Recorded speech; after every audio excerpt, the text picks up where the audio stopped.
Hello everyone, welcome to the commerce achiever platform. आज के इस पर्टिकुलर सेशन से हम डिस्कस करने वाले हैं law of return to scale. Economics की हमारी कंप्लीट सीरीज चल रही है जहाँ पे कंटेंट आपको हिंदी और इंग्लिश दोनों ही मीडियम में अवेलेबल होगा। तो चलिए आज का जो हमारा सेशन है उसे कैरी फॉरवर्ड करते हैं और समझते हैं कि law of return to scale क्या होता है। इसको समझने से पहले आई बिलीव आपको बेसिक आइडिया हो कि प्रोडक्शन फंक्शन होता क्या है और long run and short run production function क्या होता है। ठीक है, तो law of return to scale ये एक सिद्धांत है जो रिटर्न टू स्केल यानी कि जब लॉन्गर ड्यूरेशन में कोई भी मैन्युफैक्चरिंग कंसर्न या कोई भी जो बिजनेस है जो कंस्ट्रक्शन जो है मैन्युफैक्चर कर रही है, ठीक है, तो लंबे समय में उनके पास टाइम होता है कि वो अपने जो फैक्टर्स ऑफ प्रोडक्शन है उन्हें चेंज कर सकती है, सारे फैक्टर्स ऑफ प्रोडक्शन को चेंज कर सकती है।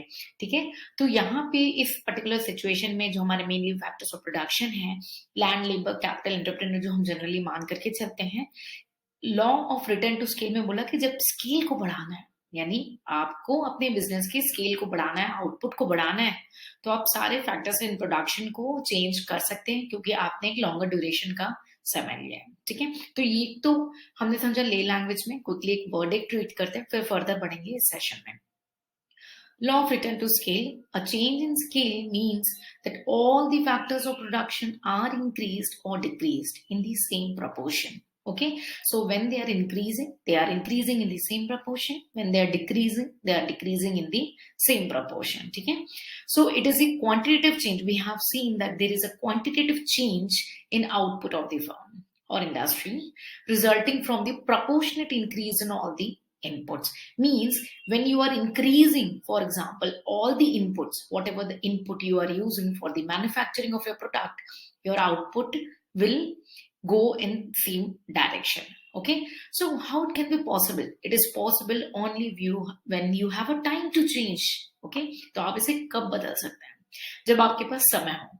तो इसका ड्यूरेशन क्या हुआ? जो ऑपरेशन ऑफ लॉ है ये लॉन्ग रन हुआ कि लॉन्ग रन में सारे फैक्टर्स वेरिएबल हो जाते हैं, जहाँ पे आउटपुट को अगर बढ़ाना है ना तो हम अपने इनपुट को बढ़ा सकते हैं, सारे इनपुट को बढ़ा सकते हैं और सेम प्रोपोर्शन भी बढ़ा सकते हैं। तो रिटर्न ऑफ स्केल किस पीरियड के लिए हुआ?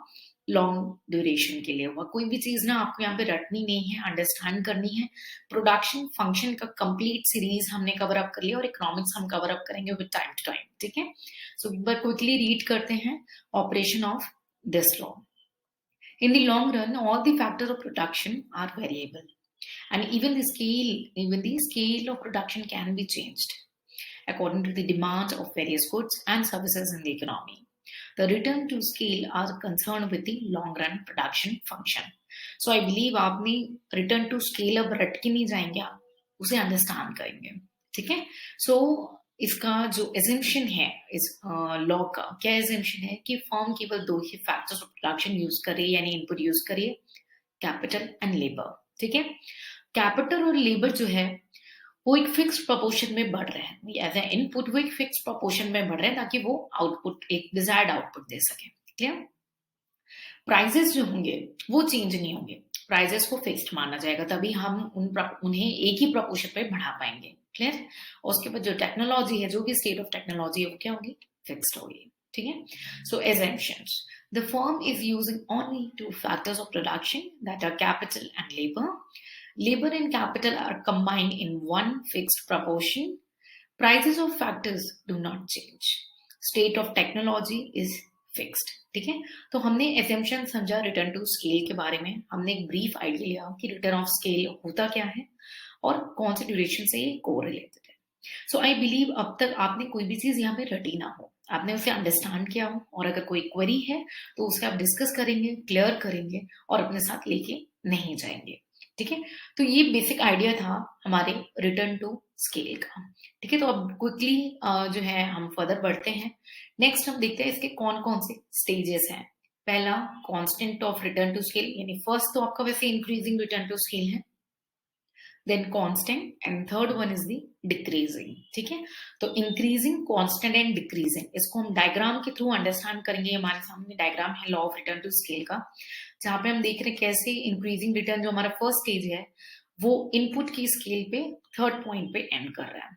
कांस्टेंट 5th पॉइंट पे एंड कर रहा है और उसके बाद हमने देखा है डिमिनिशिंग रिटर्न टू स्केल। अब इंक्रीजिंग रिटर्न टू स्केल क्या है? हमने कहा दो इनपुट जो है कोई भी मैन्युफैक्चरिंग कंसर्न है इस लॉ के अकॉर्डिंग यूज कर रही है, labour and capital. Suppose company जो है जो मैन्युफैक्चरिंग कंसर्न है उसने 1 एकड़ लैंड ली है और उसमें जो भी अमाउंट उसने पुट किया है और 3 उसने लेबर पुट किए, तो उनका एक्स टोटल प्रोडक्ट आ गया। ठीक है, फिर उन्होंने लेबर बढ़ाई और लैंड बढ़ाया, से 2 एकड़ लैंड कर दी और अब 6 लेबर कर दिए, तो उनका से 2000 टोटल प्रोडक्ट से बढ़ के 5000 टोटल प्रोडक्ट हो गया। अब उन्होंने 3 एकड़ लैंड करी, 9 वर्कर कर दिए, तो उन्होंने टोटल प्रोडक्ट जो आउटपुट दिया वो कितना दिया? 9000।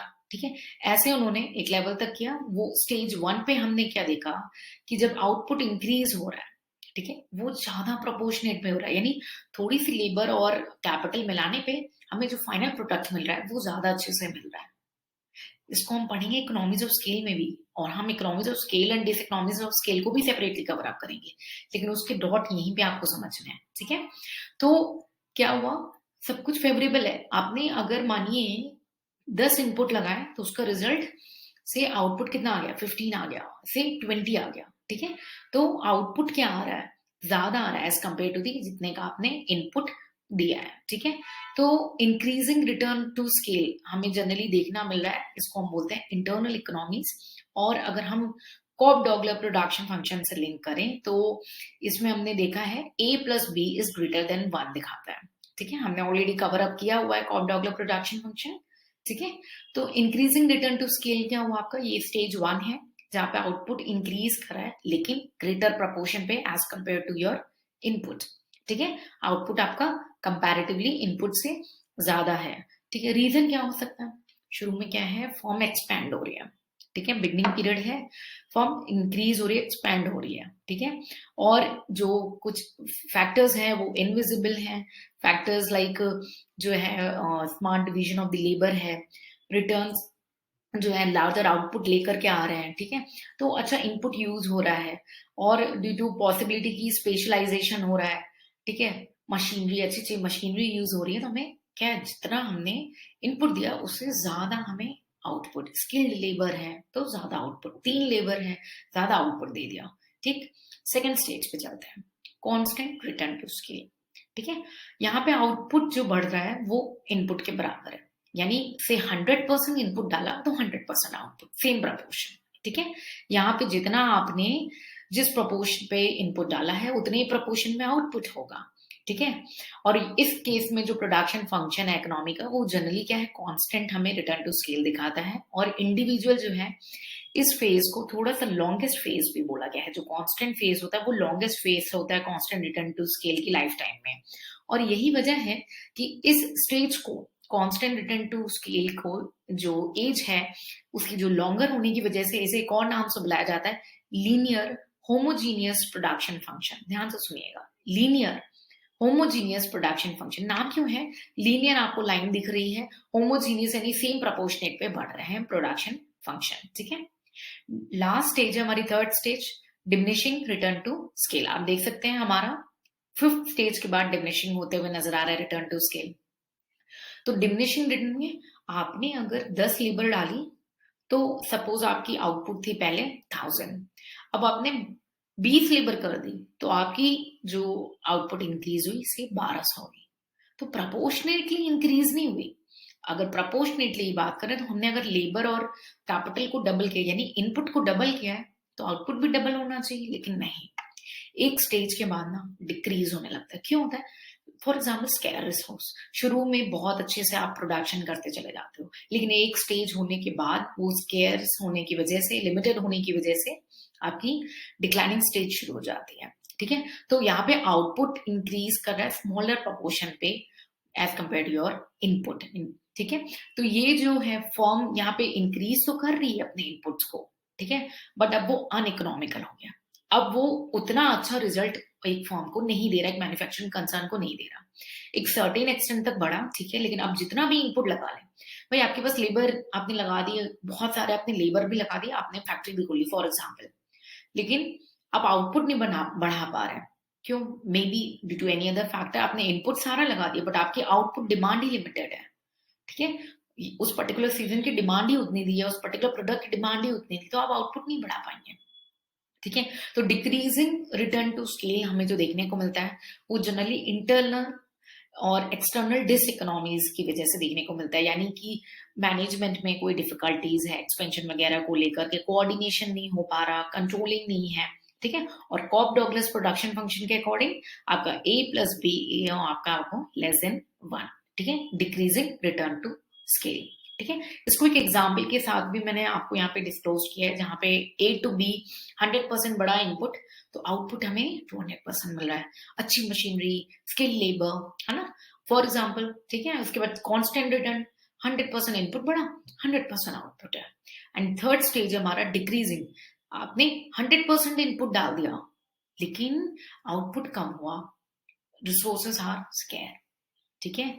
और मैनेजमेंट में कॉन्फ्लिक्ट है, तो और जो है हमें डिसइकोनॉमीज देखने को मिल रही, क्योंकि जितना होना चाहिए इनपुट के हिसाब से आउटपुट उतना नहीं हो पा रहा, ठीक है? सो आई बिलीव आज इस पर्टिकुलर सेशन में आपको इकोनॉमिक्स टू स्केल जो है, सॉरी, रिटर्न टू स्केल जो कॉन्सेप्ट है आपको क्लियर हो चुका है। और अगर कोई डाउट है तो उसे आप अपने साथ लेके नहीं जाएंगे।